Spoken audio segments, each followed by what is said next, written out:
Here's a very important HSP How To Ask Alane question. I'm Alane Freund, your international consultant on high sensitivity. I take your questions, I make as much sense of them as I can, and share it with the world. This question came in from a suffering, highly sensitive person, something we can all relate to, right? The question is, Alane, what is the impact of untreated childhood trauma on mental health symptoms? And what do I do about them worsening and resurfacing over the decades? Oh, sensitive people, my heart goes out to you. This is really hard. Many of us have experienced childhood trauma, and the pain is deep and profound. When a sensitive person experiences trauma in their childhood, it impacts and affects them significantly more than it does people without the trait when they have childhood trauma. The only good news I can offer you is that treatment impacts us more as well. Anything that you can possibly do to soothe your nervous system and heal the trauma that is trapped in your body will help remarkably. So many people say to me, I've done everything and nothing helps. I'm still completely riddled with mental health issues because of my childhood trauma or my adverse childhood experiences, that lingo that we call ACEs. They will always be a part of your story. I asked Elaine Aaron recently, why do we suffer so much, and what is the purpose of all this suffering for sensitive people? And her answer was actually, all spiritual traditions and religions teach us that suffering is the path to spiritual practice and spiritual growth. What that means is we must engage in a spiritual practice. So the steps for answering this question are: 1, explore very well-trained and well-versed trauma treatments. I especially appreciate body-based somatic trauma treatments.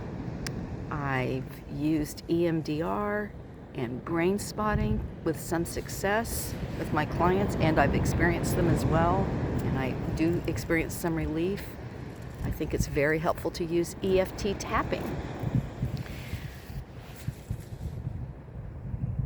What's important is that trauma doesn't just go away, and talking about it isn't all it takes. And when I was a younger therapist, I thought it was. Trauma requires recognizing it in our bodies and releasing it with the help of a skilled professional. This can be a mental health professional or a bodywork trauma experiencing therapist. Number 2, spiritual practice is no joke.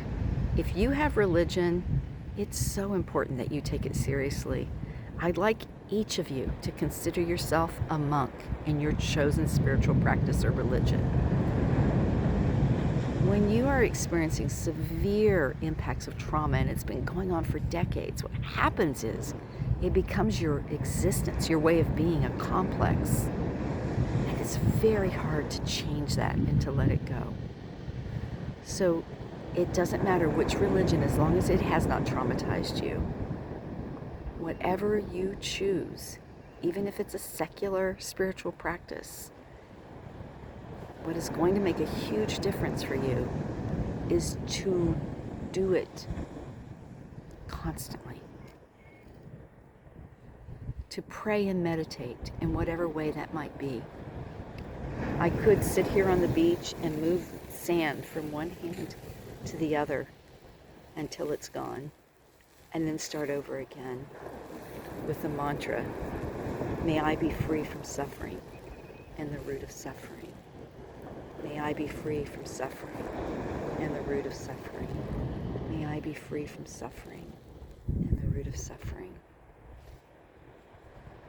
When you join the healing monastery in your mind, literally or figuratively, you will experience relief and healing. 3, because trauma is trapped in our bodies, it is critical that we do exercise and movement, that we elevate our heart rate and sweat. And for each person, that means something different. For me, my knees aren't so good. I'm not allowed to run for the rest of my life. I've found other ways. I don't do it enough, but you know what I notice? When I work my body, I sleep better. I manage anxiety and stress better. I feel better all around. Things get to me so much less. I think my summary will be that when you take exquisite care of your heart and mind and body, and you find those little moments of relief, pay attention to them. Those little bright lights, those little moments of joy, like I feel when I come up over the dunes and end up here on my favorite beach in Northern California. Those moments of joy need to be amplified. Highly sensitive people's brains are much more responsive to emotions.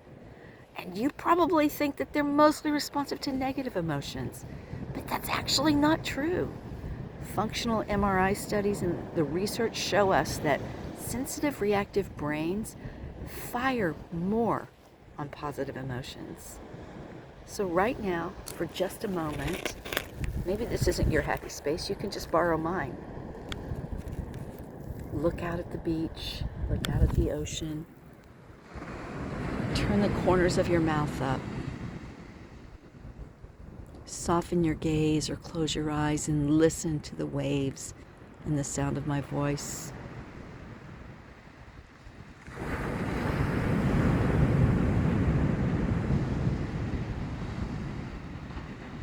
Allow yourself to be cleansed.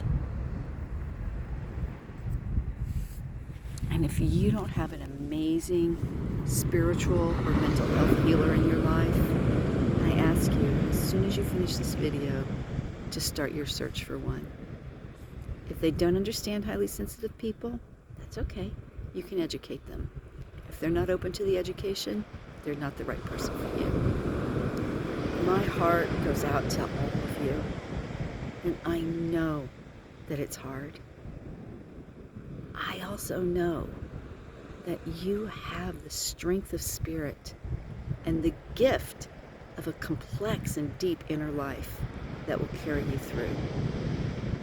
Please, please share in the comments below and let me know how it's working for you. I'll do my best to respond. And if you don't hear from me and you have another question, send me an email. DM me or send me an email. I love hearing from you. Please, I have to say, subscribe, follow, like, share. Help me get this message out, because many of us are suffering and we can all heal. Blessings.